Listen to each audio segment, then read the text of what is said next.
He seamlessly blends acting and music into a remarkable career, first capturing our attention as Steve Harrington in one of Netflix's biggest series, Stranger Things, earning a Screen Actors Guild Award. We've joined his journey in transitioning into music under the name Joe. He has amassed an average over 20 million monthly stream listeners and over 2.5 billion streams globally.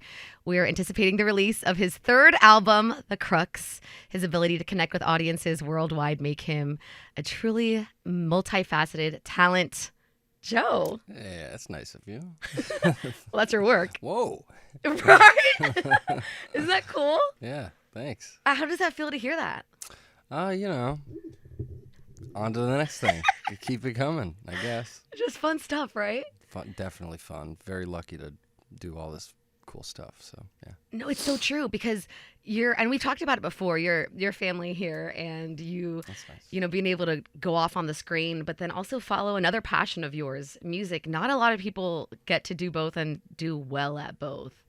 So congratulations. I know you're running all over the place. You just had your shows in Australia. What was that like? Fantastic. Yeah, it was great to we did this thing called Laneway Festival, and the way that works is it's a traveling festival. So you play pretty much every major city in Australia and then also New Zealand as well. And so one kind of big benefit is that you get to see the show a million times. So I got to see all the other artists who were performing a bunch. So I saw Charlie's show a bunch, and Claire's, and Remy Wolf's, and Olivia Dean, and Biba Doobie. Is it the same Yeah. lineup? It's the same lineup every So night. did Yeah. you get to go out with some of Yeah, these I mean, artists? Did you become besties with some of them? Yeah, at the end of it, you're kind of like, at the beginning, everyone's kind of like, oh yeah, that's that crew. Oh yeah, that's that crew over there. And, you know, the ice isn't really broken until maybe halfway through, but then all of a sudden it's over, and everyone's really sad. And it's like the last day of school or something like that. It was like going to camp. Yeah, it was really fun. Met a lot of cool friends, and yeah, great people. What were some standout nights from that? Oh man, there's one. They have to charter a plane for one of the. I think it's from Adelaide to Perth, right before the last show, and everybody is on this flight from the entire festival. So it's like all these bands, all their gear on this one commercial flight. That was a kind of like, this is crazy. Madhouse. Madhouse. That's yeah. so cool. Very funny. And when you're here also in New York, it feels like a second home too. We know that you recorded at Electric Lady Studio. Yeah. How was that working there? And we know a lot of your album takes place in such a historic studio. Yeah, I feel insanely lucky that I was able to work there, and you know, I was introduced to Lee through my friend Nick, and he has been at that place as its kind of like ambassador to the world. He's just taken such great care of it, and fosters a great community of artists there, and it's such an encouraging place, and definitely this album would not be the same if it wasn't for that studio, so I feel very lucky. And we see such big artists come in and out of there all the time. Have you had any run-ins there? You know, you see sometimes people in the hall. Do you ever feel like, oh my gosh, I want to go say hi? Or is it more like, okay, this is professional, I can't? Yeah, I generally am like, I gotta get the heck out of here. I'm too scared or I'm too nervous. But yeah, one time I peed next to Omar Apollo. That was kind of fun. I didn't say anything to him, though. I didn't want to bother him. I know, right? Oh my gosh. That's crazy though. That's pretty Yeah. cool. That's pretty cool. And then when you're walking around New York City, like it's just, I mean, you've bounced around so many places, Chicago, LA, here, but like, why is New York City special to you? It's just kind of like a place that'll fill your cup, and you can find anything you're looking for here, in my mind. And I come from like a really big family, so I like to have a lot going on, and for whatever reason I just feel really kind of like at home here in the chaos of New York. Yeah. And we know that you were starting off your performances wearing like wigs and stuff. Was that just Yeah. for fun? But then eventually you took it off and decided, I'm just gonna do my own thing. What was that transition like? Yeah, it's been like an interesting transition, because you're right, I was kind of like having a fun time doing this little disguise, but at first it was just a way to kind uh, distract people from the fact that I had another job, and and now it just kind of felt like that had run its course, and it was time to try something new. And yeah, a big point with this album is to kind of like try to be more comfortable with oneself, and it felt like leaning that way with it might not be the right way. So, yeah, That's interesting. Do you feel different now that you are performing just without the props? it's way different. Yeah, it's different. It's harder in my mind. It's kind of like easier to hide behind something, but yeah, it's a learning curve, and it's been fun. Yeah, it was nice to have that little Australia run. Yeah. Yeah. And we obviously have to get to the music. Your new album, The Crooks. How are you feeling now that is it like fully done? I mean, we're only a month Yeah. out. Okay, it's Yeah. in. It's submitted. Yeah, yeah, we were under the pressure a while ago. Technically, I think there's still time to change some stuff, but we're He's almost like, out of nah. time. Yeah, exactly. So yeah, we're pretty much wrapped up. Okay, so how are you feeling? We have Delicia, Mhm. we have Basic being Basic. Mhm. Delicia, I mean, a lot of us have gone through that. How easy would it be where we can just delete someone that we have these memories? Some are not so good, some are good. Yeah.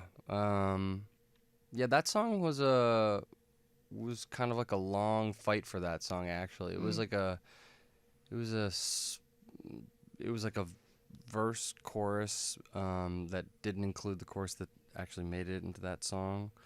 Um and yeah, I think the concept is kind of relatable, but it's really just like a direct thing from my own life. Uh like an experience that I had. Yeah. So when you try to separate yourself from those situations, are you a blocker or do you still lurk sometimes or do you keep in contact and trickle off? Like, how do you deal with those situations? Oh man, I wish I had a good answer for you. It's hard.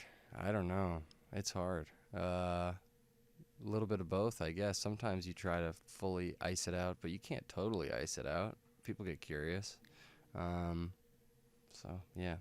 I got you. And then we see Basic being Basic. I mean, that is just like full. You're out here. You're being very vulnerable. Yeah. You're not happy. You're like angry at someone, and it's really awesome that we're seeing that side of you here. Just like you said, like you for this album, I kind of want to be more of me. So Yeah. where were you like mentally when you were writing that one too? Well, that one felt like a little. I don't know. I had the inclination to edit the song after I did it because it felt like a little harsh. But I also, I'm like a generally pretty positive person and like a pretty nice person. Yeah.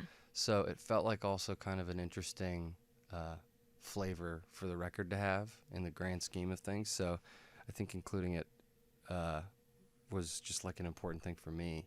And I think also important for the record as a whole.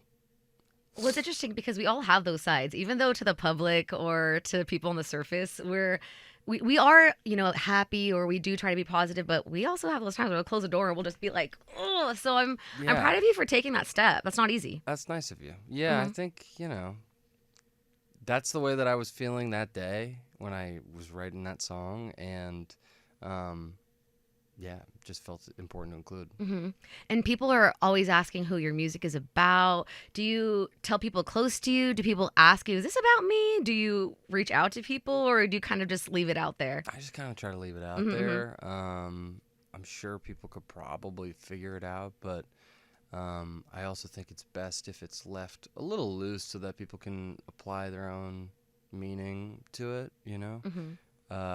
I could always tell someone what it's about, but people only get their first impression once, and sometimes other people's first impression of the music is even more interesting than what I initially intended. So I wouldn't want to kind of like stifle that by just telling people exactly what it means.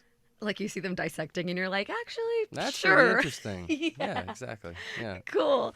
Now, I do want to ask about watching stuff with your parents. You said this before and that's really beautiful that you share that. We're super lucky to have parents that are always supporting and always there. We grow up and learn how rare that is. And it's cool seeing that you like to watch all these things with your parents. We have Stranger Things 5 dropping. Have you guys thought of anything planning, or are you just gonna? Man, I do not know. It's a great question.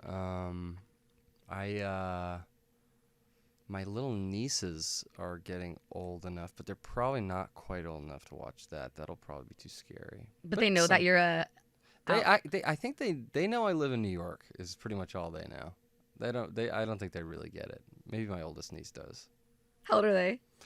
5, turning 6, and 3 about to turn 4. All those 5-year-olds they're smart. She is so smart. My nieces and nephews are just like. Yeah, Ruth is insanely smart. She's got a lot to say. Oh, do you get to see them often? Not a ton, but I definitely try to make an attempt because that's what is.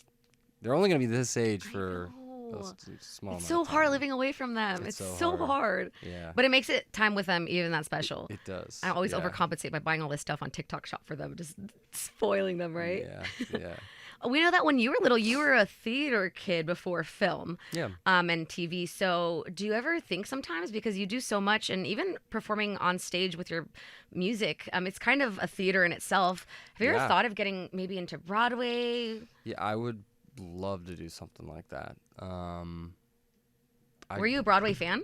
Yeah. I didn't see a ton of Broadway as a kid just because I lived in the small town and I just didn't get to New York a ton. Yeah.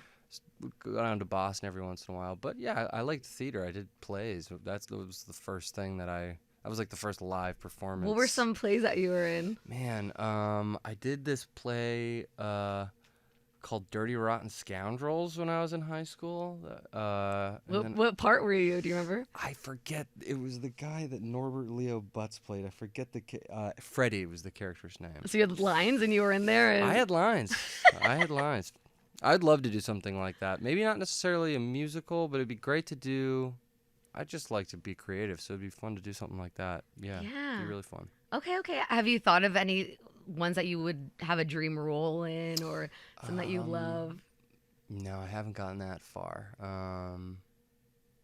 Yeah, that's always a hard question. I never know what to answer for that. I feel like generally something kismet will happen and like the right thing will kind of land in your lap, hopefully. Of course. Yeah.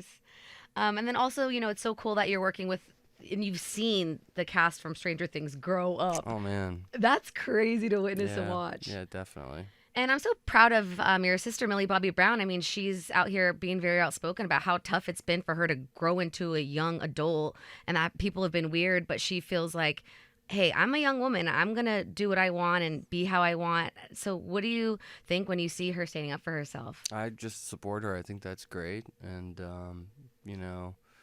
it's like a difficult thing to be in the public eye, I think, especially as like a young person. I was young. I was in my early 20s, but I wasn't in my teens. So I also just feel really lucky that, out of that whole crew, it all, it did bind us as a group together. So I do feel lucky, but yeah, definitely proud of her for speaking up. Yeah. And then now you're able to see your fans face to face when you're touring and when you're doing your shows and back to the music. How does that feel to see these massive waves of crowds singing your songs back to you? It's definitely the first time that I've been able to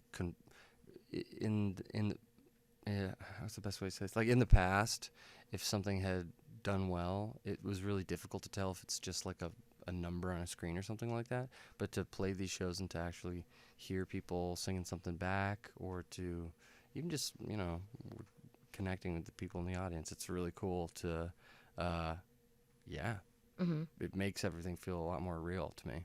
Well, yeah, I mean, it's stuff that you worked on so much, like this album coming up, The Crux. Is there a part of the album, maybe a lyric or a production choice or like an instrumental break that you're just so excited for everyone to hear? I guess I'm really excited for, we were playing the songs for someone the other day, and I feel like the album as a whole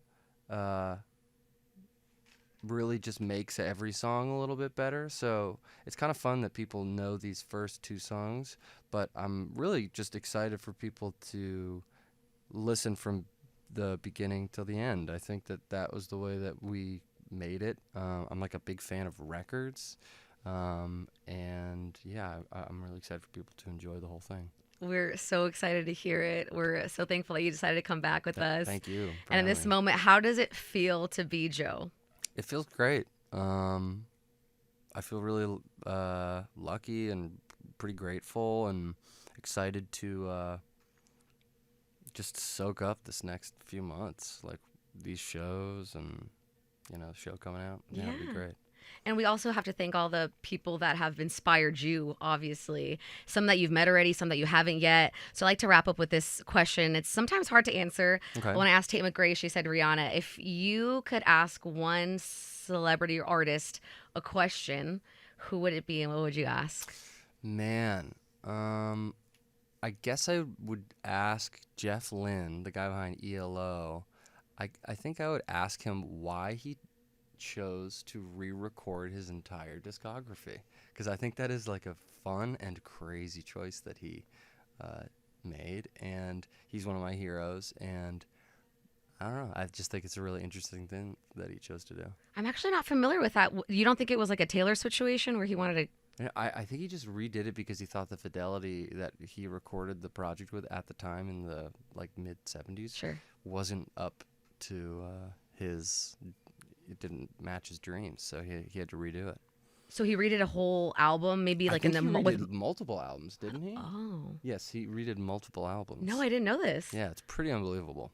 I'm sorry, I don't know him, but is he still alive? He is. He's still alive. He's doing his final farewell show in Hyde Park, I think, this summer. He just did his last tour, but he's like a big British artist, and he Mr. Blue Sky is probably his most famous song. He's amazing. Yeah, Wow. And you've seen him a few times? I've seen him one time. I saw him in LA in 2019, and he was great.